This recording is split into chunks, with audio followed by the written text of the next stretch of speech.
Episode 01 of 1001 Stories of Finance, When Luxury Fell Silent.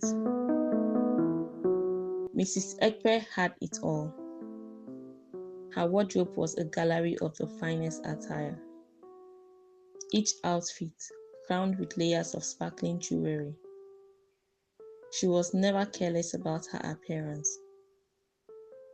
As she walked gracefully through luxury stores, shopping mostly for accessories, whispers followed her like a shadow. The Ekpe woman, she's so rich, just look at her.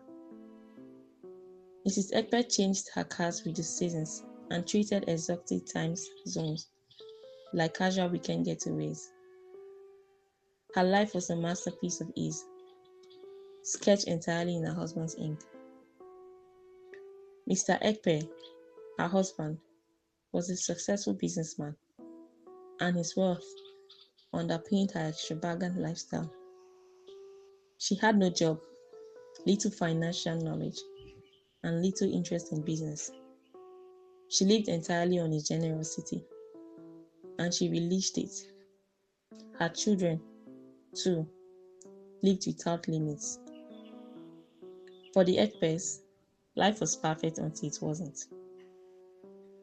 That day, Mrs. Ekpe entered a high-end store, intending to buy accessories.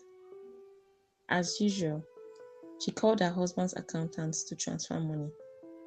No answer. She called again. Still nothing. Then her phone rang. It was Mr. Ekpe.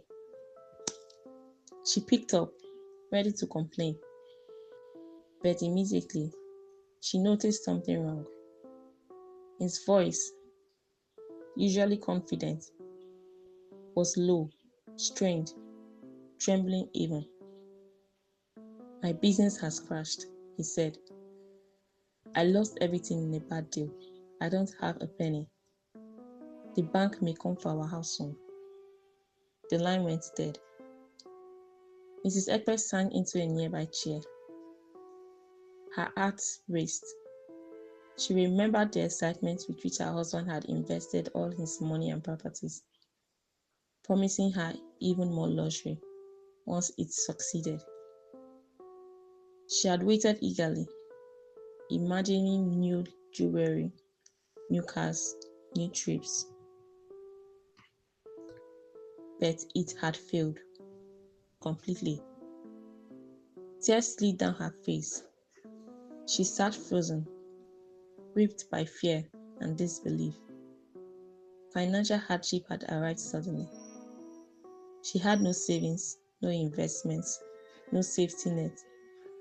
She had relied entirely on her husband. Lost in thought, she rose and began to leave the store without buying anything. She couldn't afford it anyway. Distracted, her foot caught a glass display near the exit, and it crashed to the floor, shattering instantly. Madam, you have to pay for that, the clerk, young but firm, said. Mrs. Ekpe froze. Her hands trembled. Her heart pounded. She had no money. How much is it? She asked, her voice barely audible. The clerk named the price. It's a small thing. Mrs. Ekpe murmured. I will send the money later today. She tried to leave, but the clerk stepped in her path, insisting on immediate payment. Around them, whispers grew. She's rich. She can pay. Only Mrs. Ekpe knew the truth.